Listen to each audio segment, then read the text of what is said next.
Chapter 13 Failed Escape. A sweet voice chirped in her ear. You have too much life in you to be this sad. Come, child, tell me what is wrong. Lanoya sniffled and wiped her nose on her sleeve. She peered up at a woman with a round face and flowers in her light-colored hair. What life? I am an orphan. I am trapped in this horrible place where nothing makes sense, and people keep trying to control me and steal my energy. The woman smiled. I am teacher Shalene, the teacher of the life sensing power. I can see that there is much life in you. It is a shame to waste it crying, especially over a wonderful place. I cannot imagine why anyone would not love it here. Lanoya stared up at her. That wretched old teacher, Lady Melusa, tried to suffocate me and claimed she was blocking my power. She pointed to the rear entrance of the chapel. That evil teacher, Lord Zochi, tried to drain the life out of me and insisted he was only sharing my power. I do not believe I have a power. Admon was right. You are all out to trick me and use me. Teacher Shalene gestured to the chapel. This place was built to teach those with the powers of the land so they can understand their gift and use it to benefit the people. It is a life of service and learning. It is not a trick. It is a blessing. How can you not want it? Lanoya glanced around and saw the gate a short distance away. If I run fast enough, I can get to the gate before this woman tries anything. I hope Eustace is not there, so I can just leave. Teacher Shalene sighed. Perhaps you would feel more comfortable if you spoke with one of the other teachers, one with your same power. Which teacher is that? Do you know? Lanoya ignored her and ran for the gate. Eustace's stance was firm in front of the exit. You again? What trouble have you got yourself into this month? She pouted. Please, Eustace, you have to help me. They're trying to steal my life. He burst out laughing. The teachers are forbidden from doing anything of the sort. Besides, none of them have the power to do that. Teacher Shalene's sweet voice rang out behind them. Life outside the chapel is not what you think it is. If you insist on leaving, no one will stop you. However, do not expect the people outside the gate to be as accepting as we are of those with the powers of the land, dear. Lanoya bit her lower lip and stared at the ground. She's wrong. I have spent my whole life outside the palace walls. This place is worse. Except the bed is comfortable, and the food is better, and much easier to come by. No, Admon is right. They want to control me. I am going to prove him wrong. I am going to get away, and they will not find me, nor force me to return to this horrible, enticing, beautiful place. She shook her head. No, I will not let the strange voice or intricate designs of this place lure me into staying. Eustace frowned. Are you certain I will not lose my standing for letting her out? I heard she is Teacher Lord Alon's responsibility now. Teacher Shalene smiled. Yes, and Teacher Lord Alon lives in Estine. She patted Lanoya's back. That is where you're headed, is it not? Lanoya attempted a smile. I'm not sure why this teacher is helping me when all the others insist I stay. I have no intention of going to Estine or any place near any teacher again. But if lying gets me out of here, I will do it. Of course I'm going to Estine. Eustace stepped back and the gate creaked open. Well, Teacher Shalene, if you are certain I will not get scolded for this, I see no harm in letting her out. Less trouble for me, the better. Lanoya froze at the sound of Teacher Lady Kaitessa's voice. Are you trying to get Eustace in trouble or just yourself?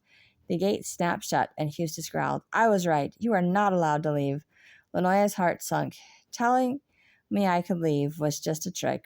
Teacher Shalene faced Teacher Lady Kaitessa. The child is not happy here. What right have we to keep her? She should be allowed to leave. Teacher Lady Kaitessa ignored Shalene and glared down at Lanoya. You know Teacher Devon is watching you, and he can see where you go, and Teacher Starlee can seek you out by your power. Not to mention the king will have you thrown in the dungeons for leaving without permission. Lanoya clenched her hands and pursed her lips. It is not fair. I did nothing wrong. I have been trapped in this place instead of a dungeon. She pointed at Teacher Shalene and added, She is right. I should be allowed to go free. Teacher Lady Kaitess chuckled. If it is your freedom you seek, you must earn it first. Lanoya raised one eyebrow. Earn it how? Teacher Lady Kaitess smiled. By imitating, of course.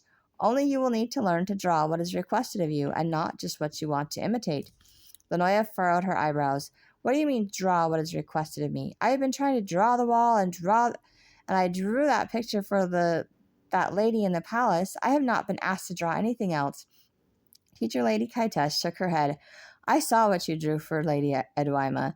Those overly large flowers overlooking your creation is not what she asked for. She is still waiting for your drawing of her garden the way it appeared before you destroyed it. Lanoya growled and stomped her foot. I did not destroy her garden. I made something beautiful. Ah! No one appreciates what I create, but you insist I stay and imitate more things. This place does not make any sense. Teacher Shalene leaned closer to her. My dear, you should listen to the teachers and learn about your power before you start creating your own things. That is what is getting you into trouble. Lanoya stared up at her. Is she serious? I have spent my whole life drawing what I want because no one cares. Now I am supposed to draw what they want? They do not care. Admon is right. They want to steal my power. If I cannot leave through this gate, I will find another way out. Her thoughts were interrupted by Teacher Lady Kitess. People will pay to have what they want drawn for them. If you can prove to the king that you can earn your own way and will contribute to the land and its people, he will let you find your own way in the kingdom. Until such season, you have two choices. Return to the chapel and learn your lessons from Teacher Lord Humby, or go to the palace dungeons. Which will it be? Lanoya seethed. I choose to leave this deplorable place and not see any of you again. Teacher Lady Kitess chuckled. That is not one of your options. Besides, as I recall, you have a painting to finish. I do not believe you are one to leave things undone. I am also curious to hear your take on the stones in the basement. Lanoya stammered. The stones? How do you know about the stones? Teacher Lady Kitess smiled. You think we just decided to keep the room a secret without first seeing what was in it? Lanoya shook her head. Teacher Lady Kitess continued, Teacher Lord Alon has seen a vision with you on the stones. My power tells me there is something significant about them. I cannot tell what. I believe since the stones, like the tapestries, represent the powers of the land, it would require someone with each power to understand the purpose of the stones. Her eyes bored into Lanoya's. Teacher Lord Humby is too old to traverse the stairs, so his replacement will have to do. The question is, will it be you or one of the other learners? Lanoya cried out, It is not fair. Teacher Devon said I could have that room to get away from all of you. I hate this place. I hate you and your tricks. I do not want to replace Teacher Lord Humby. I want to see the stones again. Teacher Shalene's jaw dropped. Child, why would you want to be alone in some basement room when you can have friends in this wonderful place? She gestured to the chapel. Is it not beautiful? Think of all the things you can learn here. You deserve so much more than a dank old room. Lanoya's nostrils flared. I will not let you trick me into staying here. You are liars. You are liars, all of you. You cannot keep me here. Teacher Lady Kitess nodded. Very well. I will inform Teacher Lord Humby that you will not be attending your lessons, and he can burn your unfinished painting.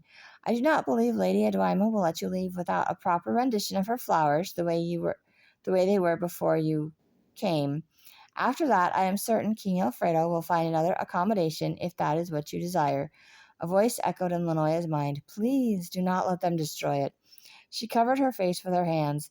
What have these people done to me? I am hearing voices in my head. Almost all the things I created have been destroyed or mocked. Why should an unfinished drawing of a wall be any different? The strange voice repeated its request. Please do not let them destroy it. Stop it. Please make the voice stop. I do not care about this place or that painting. Just make it stop. Teacher Lady Kitess placed a hand on her shoulder. I am sorry. Teacher Starly warned us your power is very strong.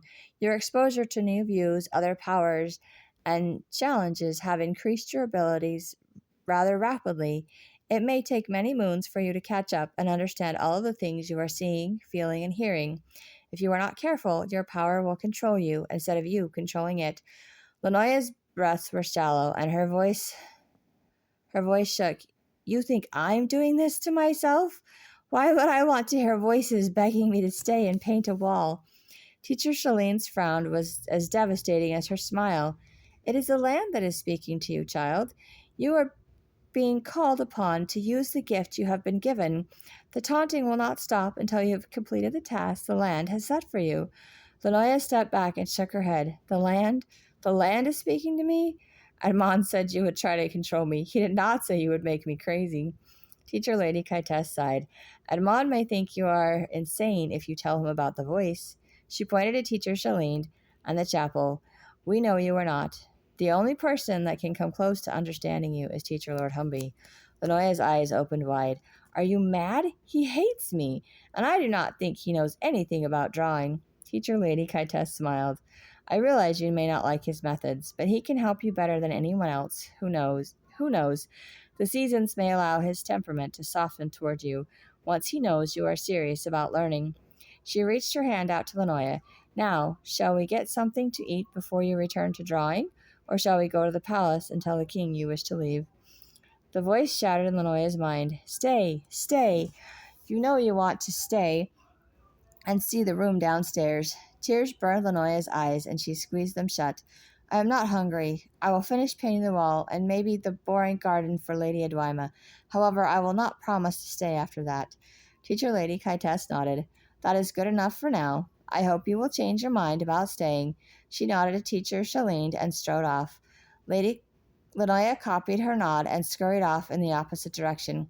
What am I doing? I just agreed to stay here. I do not want to stay here. I do not want to see those stones in the basement, although it will be a good place to hide if all the teachers are going down there. Although it will not be a good place to hide. Sorry. I do want to see those stones in the basement, although it will not be a good place to hide if all the teachers are going down there, unless Teacher Devon was telling the truth, and they will not be able to find the room once my wall painting is completed. She peered around the corner of the chapel. Her shoulders relaxed, and she sighed. Teacher Lord Zochi is gone, so he cannot try to steal my power again. Lanoya smiled. He left my crushed stone alone. She picked it up and returned to the drawing room. Teacher Lord Humby glanced in her direction and then returned to observing the other learners and their drawings. Lanoya poured white paint over the speckled dust and stirred it. This will do nicely. And Teacher Lord Humby thought it would not work. I will show him. I will show them all. Then I will find a way to leave this awful place. She dumped the paint onto the canvas and knelt down next to it. The paint seeped over the canvas. Lanoya used her arms from wrist to elbow to spread the bumpy texture back and forth across the canvas, from top to bottom. Lanoya sat up and admired her work. Now it feels like the wall and has the same color, but it still needs lines to mark the stones or bricks. I need a different color. Lady Elisa, the girl who wanted to take Teacher Lord Humby's place, pointed her foot at Lanoya's painting. You got paint on the floor and all over yourself. Your drawing is a mess. To think I was worried that yours would be better than mine. She smirked and pranced out of the room. Lanoya pivoted to view the other learners. Teacher Lord Humby stood in the way. The others are finishing up and placing their drawings in the corridor. His shaky finger pointed at her painting. Will yours be finished this evening as well? Lanoya stared past him. It is almost finished. I need a different color for the lines. He nodded. Of course you do. Teacher Lord Humby handed her a bowl of grayish mud-tinted paint and pointed to a can of brushes on the counter. I believe this is what you need. I decided to save you the trouble of making it yourself and spare myself the gossip of what you are doing and questions about my teaching methods. He returned to the front of the class. Place your finished canvases over an easel and line them up in the corridor. The best depiction of a wall will be hung on the morrow. Lanoya grabbed a brush and returned to her drawing. How does he know what I need? Can he really see the colors and the lines the way I do? But if he can, then why is he so cruel about it? She crouched next to the canvas and searched for the tick marks indicating where the bricks would line up. Energy flowed through her veins, and a smile crept onto her face. She dipped the brush into the muddy paint. The lines peered through the drying brick-colored paint. She bent over the canvas, careful not to drip the paint, and pressed it over the first line. The bricks appeared in her mind, and her hand moved across the canvas as if she was tracing it. For every brick, she continued, a new one would For every brick she outlined, a new one would appear. She completed several rows of bricks and was in the middle of another one when the image disappeared from her mind. She sighed and stared at the drawing, trying to steady her sore wrist to finish the brick she was on. A voice behind her asked, How do you do that? I have not seen a drawing come to life before. It is like each brick jumps off the floor. It is amazing. Lanoya glared at the slender, unproportioned girl that had interrupted her. I cannot do it while you are talking to me. She turned back to her drawing and attempted to envision the brick. The girl spoke again. I am sorry. I was sent to fetch you for the last meal. I am certain you can finish it after you eat. Lanoya shook her head. I am not hungry. Her stomach rumbled in protest. I did not feel hungry until she mentioned food. Lanoya sighed and again tried to steady her hand to finish the line, but to no avail. Her stomach churned and sank into her back. I suppose I shall have to eat now. She set the brush aside and headed to the eating room.